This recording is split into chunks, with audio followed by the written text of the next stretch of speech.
Hello viewers, আসসালামু আলাইকুম। Welcome back to my channel. আজকে আবারও সবাইকে স্বাগতম জানাচ্ছি আমার নতুন আরও একটি রেসিপি দেখার জন্য। আজকে তৈরি করে দেখাবো গ্রাম বাংলার একটি ঐতিহ্যবাহী পিঠার রেসিপি, আর সেটা হলো শিরিঞ্জ পিঠা। এই পিঠার সাথে আমরা কম বেশি সবাই পরিচিত, তবে আজকে শিরিঞ্জ পিঠাগুলো আমি একটু ভিন্ন রূপে তৈরি করব।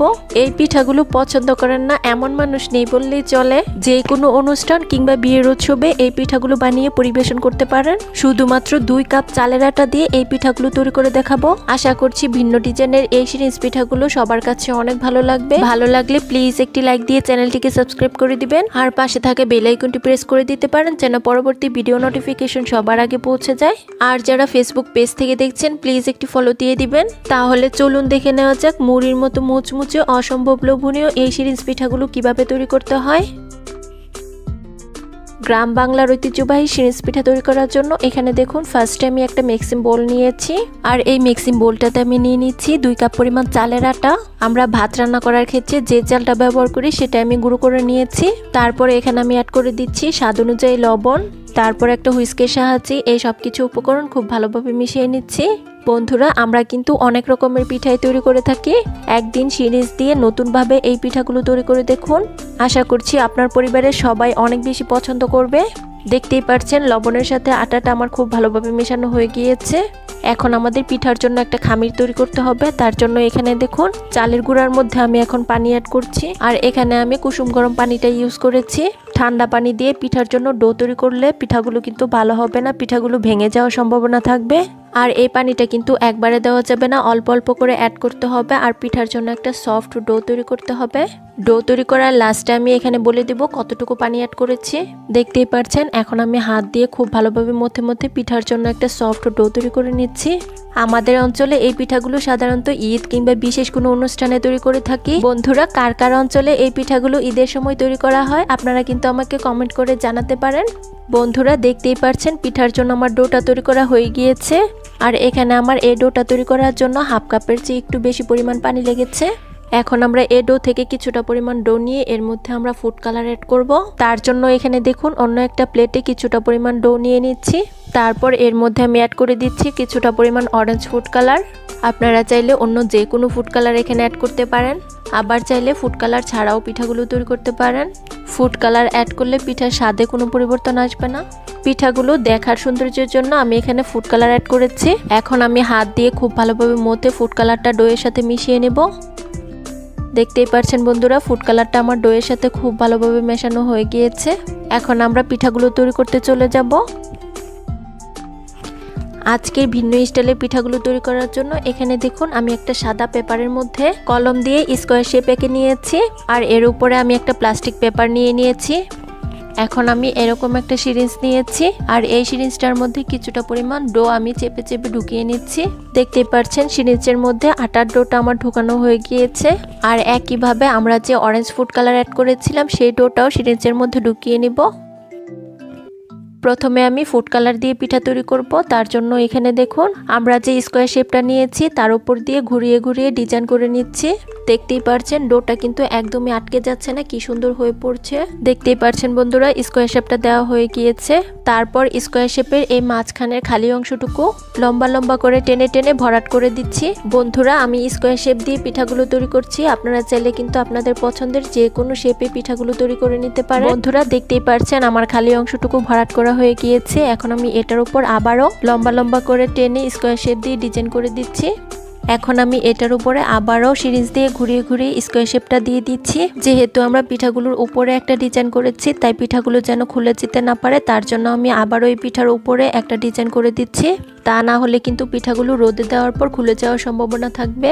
দেখতেই পাচ্ছেন বন্ধুরা, চারপাশে আমার এই ডিজাইনটাও করা হয়ে গিয়েছে। এখন আমি স্কোয়ার শেপের কাগজটাকে বের করে নিব, আর এই পিঠাটাকে আমরা একটা সাইডে রেখে দিব। আর একই প্রসেসে বাকি সবগুলো পিঠা আমরা বানিয়ে নিব। আমি আরও একটি পিঠা আপনাদের মাঝে তৈরি করে দেখিয়ে দিচ্ছি। তার জন্য আমি সাদা খামির থেকে কিছুটা পরিমাণ খামির সিরিঞ্জের মধ্যে ঢুকিয়ে নিয়েছি। তারপর একইভাবে স্কোয়ার শেপটার চারপাশে আমি ডিজাইন করে দিচ্ছি।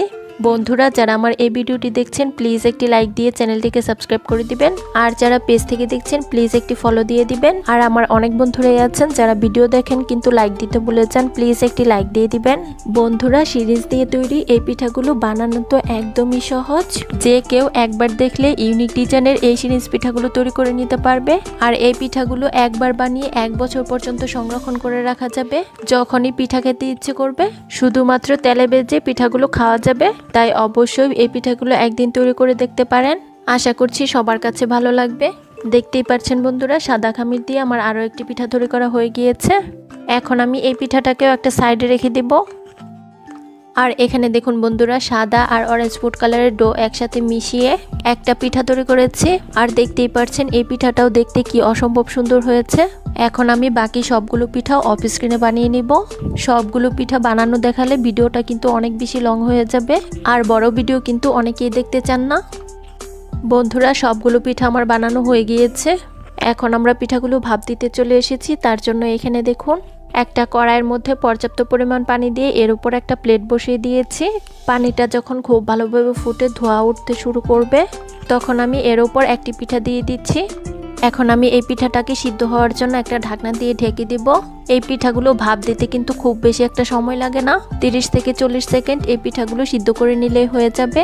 ফিরে এলাম 30 সেকেন্ড পর। দেখুন বন্ধুরা পিঠার কালারটা কিন্তু চেঞ্জ হয়ে গিয়েছে। এখন আমি এই পিঠাটাকে খুব সাবধানে চুলা থেকে নামিয়ে নিচ্ছি। আমি আরও একটি পিঠা আপনাদের মাঝে সিদ্ধ করে দেখিয়ে দিচ্ছি।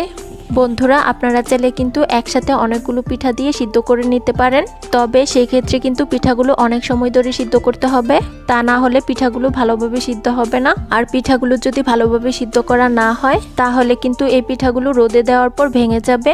তাই এই পিঠাগুলো আমাদের অবশ্যই খুব ভালোভাবে সিদ্ধ করে নিতে হবে। দেখতেই পাচ্ছেন বন্ধুরা সবগুলো পিঠা আমার ভাপ দেওয়া হয়ে গিয়েছে। এখন আমি এই পিঠাগুলোকে প্লাস্টিক পেপার থেকে ছাড়িয়ে নিব।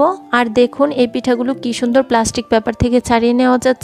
পিঠাগুলো কিন্তু প্লাস্টিক পেপারের মধ্যে একদমই লেগে যায়নি। আপনারা চাইলে কিন্তু প্লাস্টিক পেপার ছাড়া কলা পাতাতেও পিঠাগুলো তৈরি করে নিতে পারেন। আমার এখানে কলা পাতা নেই তাই আমি প্লাস্টিক পেপারে পিঠাগুলো তৈরি করে দেখিয়েছি। আমরা যারা শহরে থাকি কলা পাতা পাওয়া কিন্তু খুবই মুশকিল, তাই এই পদ্ধতিতে কিন্তু আপনারা পিঠা তৈরি করতে পারেন। কোনো রকম ঝামেলা ছাড়াই ঐতিহ্যবাহী একটা পিঠা তৈরি করে দেখিয়েছি। দেখতেই পাচ্ছেন বন্ধুরা প্লাস্টিক পেপার থেকে আমার সবগুলো পিঠা তুলে নেওয়া হয়ে গিয়েছে। বন্ধুরা দেখুন পিঠাগুলো ভাপ দেওয়ার পর কি সুন্দর লাগছে। এখন আমাদের এই পিঠাগুলোকে রোদে শুকিয়ে নিতে হবে। আপনারা চাইলে কিন্তু ফ্যানের বাতাসেও পিঠাগুলো শুকিয়ে নিতে পারেন। এখন আমি এই পিঠাগুলোকে 3 থেকে 4 দিন খুব ভালোভাবে রোদে শুকিয়ে তারপর আমি আপনাদের মাঝে ভেজে শেয়ার করব। বন্ধুরা দেখুন সবগুলো পিঠা আমি রোদে শুকিয়ে নিয়েছি। আর পিঠাগুলো রোদে শুকানোর পর এগুলো দেখতে ঠিক এরকম হয়েছে।